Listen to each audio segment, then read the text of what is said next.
Thank the gentlelady and ask if there are any members who would like to claim time in opposition. Mr. Chairman, I would.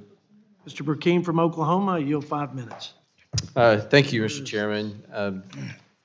This amendment on a budget-related measure, trying to turn us back to solvency within 10 years, a budget that is looking at sanity, fiscal sanity. I appreciate Chairman Arrington putting forth what Congress has lacked to put forth so many times. But yet we have this amendment that would strike Section 415, and instead of a focus on deregulation, it seeks to expand federal efforts to fight climate change within our budget resolution and build upon the IRA. Overregulation has consistently hurt small businesses. It has strangled the growth capacity in our nation. It is the catalytic converter that's choking out the opportunity for our roaring engine, our economy, to produce what it needs to have the kind of enhancement to our GDP, in addition to cutting spending. According to the American Action Forum, since President Biden took office, his administration has published 792 final rules at a cost of $451 billion, $500 billion just by him bringing about more regulation.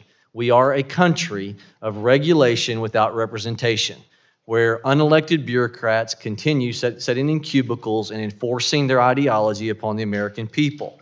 $450 billion, this president alone, $500 billion in regulatory enhancements that's borne by the average family.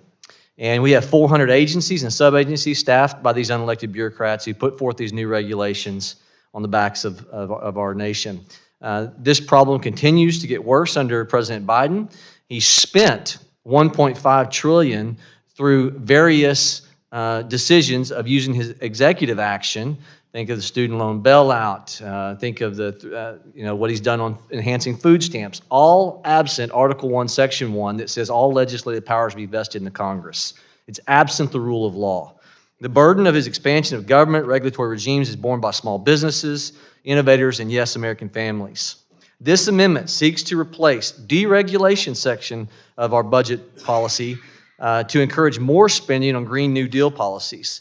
The Inflation Reduction Act included billions of taxpayer dollars dedicated to these progressive climate provisions that President Biden and the Democrats put in place several years ago. This amendment seeks to enhance upon that. Already we have $27 billion going to the EPA that was enhanced just 2 and 3 years ago. $3 billion for climate block grants.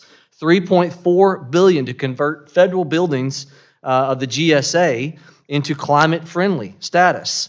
$2 billion to incentivize construction materials that are more climate-friendly. $3 billion for air pollution at U.S. ports. $1.5 billion for tree planting. Anybody know we have a $34 trillion gross national debt?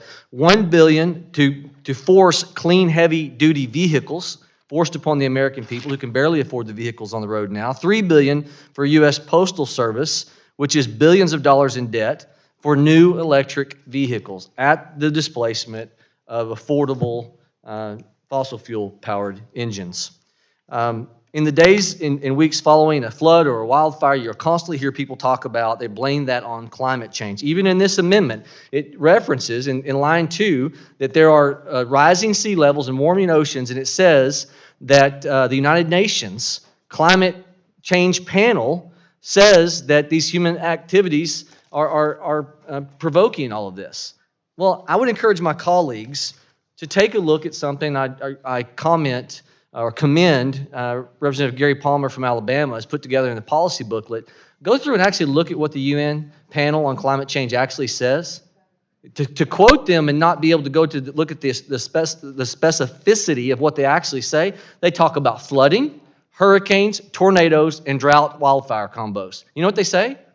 They said that there's no causation and effect in the United States for those things on climate change. Yet every media outlet and every talking point up here that wants to advance the Church of Nature ideology always contends the opposite of what the UN themselves in their own panel actually says. It's pretty astounding. So, look, it goes without saying, many of us are opposed to this. I encourage a no vote on this amendment. We are already fundamentally struggling with regulations. The Mercatus Center study says if we just go back to the 1980 level of regulations, there would be a $4 trillion bump to our gross domestic product. And yet this amendment seeks to add more regulations. Mr. Chairman, I would seek unanimous consent to enter the record an article titled Tax Foundation Scott Hodge Monetizing Clean Energy Tax Credits Create a Sham for Bad Policy, and then Cato Institute's document comparing the cost of IRA energy tax credits to expensing. And with that, I'd yield, Mr. Chairman. Without objection, so ordered. The gentleman's time has expired. Ms. Ballant,